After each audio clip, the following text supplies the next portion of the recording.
상위권으로 상승하라. 상상국어 우리 친구들 반갑습니다. 상상국어 상상쌤입니다.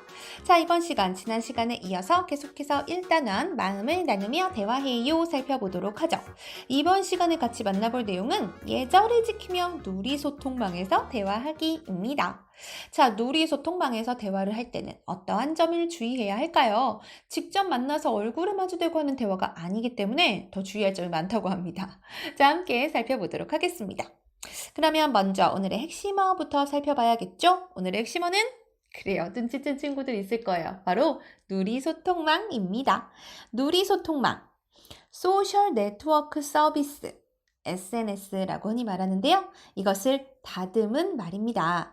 온라인에서 자유롭게 글이나 사진 따위를 올리거나 나누는 것을 말합니다. 그래요. 온라인에서 자유롭게 글이나 사진 따위를 올리거나 나누는 것을 누리소통망이라고 한다고 했는데요. 자, 우리 친구들 이렇게 매체로 대화한 경험이 있나요? 예를 들어서 그러니까 직접 얼굴을 보고 대화한 것이 아니라 인터넷 또는 스마트폰 응용 프로그램 등으로 대화한 경험을 떠올려 보면 되는데요.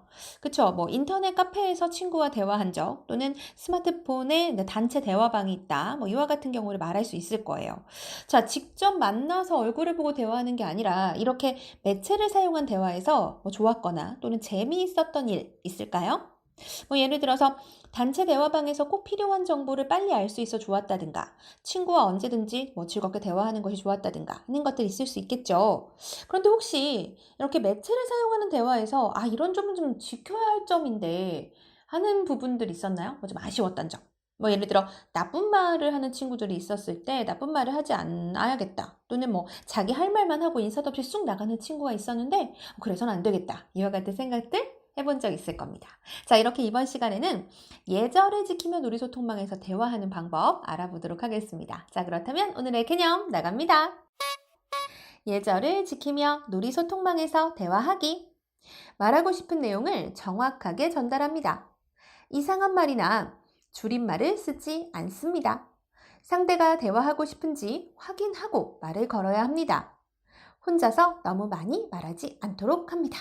자, 이와 같은 것들이 누리소통방에서 지켜야 할 예절인데요. 그렇죠. 일단 가장 중요한 것은 우리가 사실 일반적으로 대화라고 한다면 직접 만나서 얼굴을 마주대어가는 대화를 말하는데 이 누리소통방 대화는 직접 만나지 않습니다. 그리고 말이 아니라 주로 글자, 문자로서 자신의 생각을 전하죠. 그렇기 때문에 사소하게 오해들이 생길 수 있어요. 그러니까 직접 얼굴을 마주 대하고 하는 대화에서는 전혀 생기지 않는 그런 오해들이 이 누리소통방 대화에서 있을 수 있는 거죠. 그래서 그것을 막기 위해서 하고 싶은 내용은 정확하게 전달을 하는 것이 좋고요. 이상한 말 또는 줄임말 써서는 안 됩니다. 왜냐하면 이상한 말하면 당연히 써서는 안 되고요. 줄임말 같은 경우도 나는 알지만 상대는 내가 쓴 지금 줄임말을 모를 수도 있잖아요. 세상 모든 줄임말을 다 알기란 참 어려운 일이더라고요. 그러니 역시 상대가 모르는 말을 사용했을 경우에는 의사소통이 자연스럽게 이루어지지 않죠. 그래서 사용하지 않는 것이 좋습니다. 사실 누리소통방 대화가 갖는 가장 큰 장점이라면 시간과 공간의 제약이 없다라는 것인데 그렇다고 해서 혼자서 하고 싶은 말을 아무 때나 막 해서는 안 되고요. 상대가 대화하고 싶은지 확인하고 그러니까 상대가 지금 대화를 할 수 있는지를 확인해 봐야 하는 것이죠. 또 그렇다고 해서 혼자서 너무 많이 말해서는 안 된다는 것. 이와 같은 것들을 꼭 지켜서 대화할 수 있어야겠습니다. 이렇게 사실 우리가 누리소통방에서 대화하는 건 일상생활에서 많이 쓰고 있어요. 쪽지창이라든가 대화방이라든가 단체 대화방과 같이 그러니까 1대1로만 대화하는 것이 아니라 여러 사람과도 동시에 대화를 나눌 수가 있는 것이죠. 이렇게 누리소통방 대화는 직접 대화를 나누는 것과는 다른 점이 많죠. 얼굴을 보고 대화하지 않는다는 것, 글자로 대화한다는 것, 컴퓨터나 스마트폰이 있어야 한다는 것, 따라서 우리 친구들이 주의해야 한다는 것, 예절을 지키며 대화를 해야 한다는 것 꼭 기억해 두시기 바랍니다. 자, 그러면요. 우리가 어떤 경우에 누리소통방 대화를 자주 사용하는 것일까요? 여러분은 언제 누리소통방 대화를 쓰시나요? 많은 사람에게 알릴 것이 있을 때 사용하기 좋습니다. 그렇죠? 한꺼번에 여러 사람에게도 대화를 나눌 수 있기 때문이죠. 또는 자신의 생각을 누구와 나누고 싶을 때도 우리가 누리소통망을 사용을 하는데요. 자, 우리 교과서 41쪽의 그림을 살펴보시면 누리소통망을 사용해 대화하면 좋은 점 알 수 있어요. 직접 말하기 어렵거나 또는 말할 기회가 없을 때 매체로 대화할 수 있다는 것 알 수 있습니다. 그쵸? 직접 만나서 대화를 하기 위해서는 시간과 장소를 정해서 약속한 시간에 약속한 장소에 나가야 대화를 할 수 있는데 일단 누리소통망은 그렇지 않다는 것은 장점이 됩니다. 그래서 직접 말하기 어렵거나 말할 기회가 없을 때 매체로 대화를 할 수 있는 것이죠.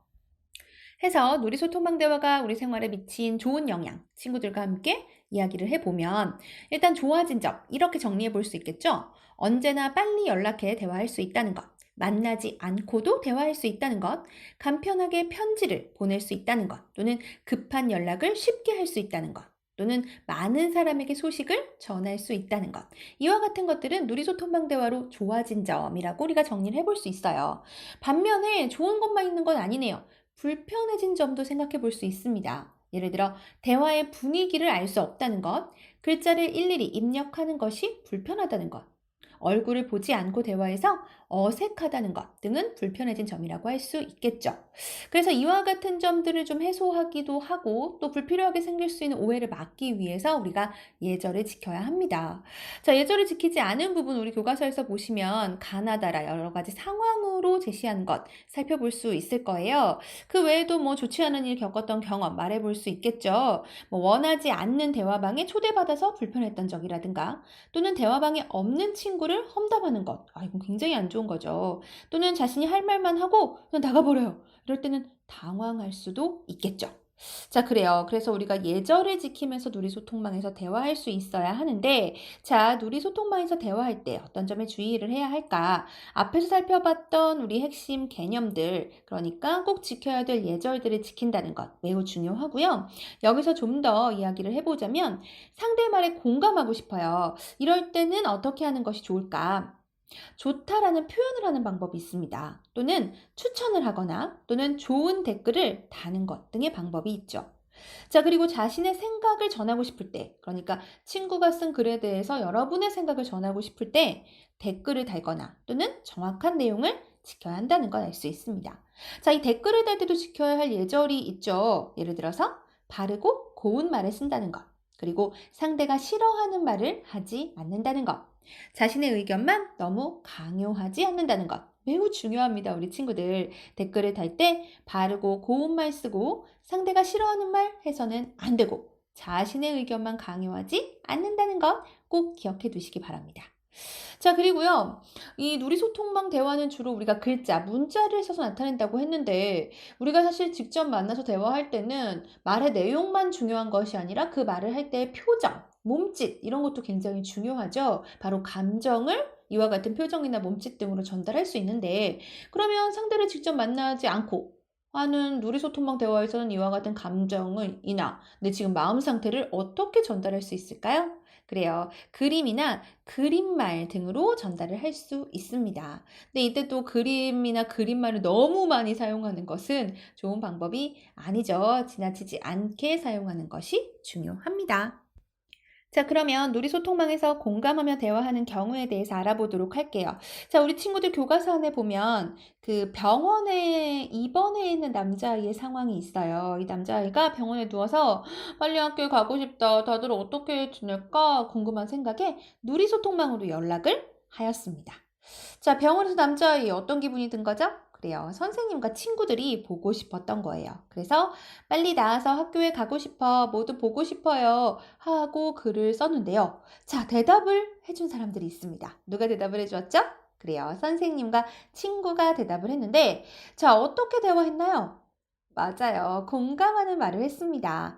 선생님께서는 얼른 나와서 건강하게 돌아오렴이라고 하셨고, 친구는 보고 싶어, 사랑해, 친구야와 같이 글을 썼어요. 자, 남자애도 기분이 좋아졌죠? 선생님 고맙습니다. 빨리 나올게요. 모두 정말 고마워와 같이 다시 글을 썼습니다. 그래야 우리 친구들 이렇게 그림과 비슷한 경험 있는 친구들 있을 거예요. 그러니까 꼭 병원에 뭐 간 상황은 아니라 하더라도 멀리 떨어져서 만나지 못할 때 또는 자신의 생각을 전하고 싶을 때 누리소통방 대화를 할 수 있다는 것. 근데 이때 공감하며 대화를 해야 한다는 것 매우 중요합니다. 지금 남자아이가 병원에 입원을 하고 있는 상황인 거잖아요. 따라서 빨리 학교에 지금 가고 싶다라고 말하고 있으니까 그래 어서 나와서 다시 얼른 만났으면 좋겠다. 이와 같은 말이 어울려요. 병원에 누워 있어서 공부 안 해도 되고 좋겠다. 이런 식의 글은 그렇죠. 공감하는 대화라고 볼 수가 없을 겁니다.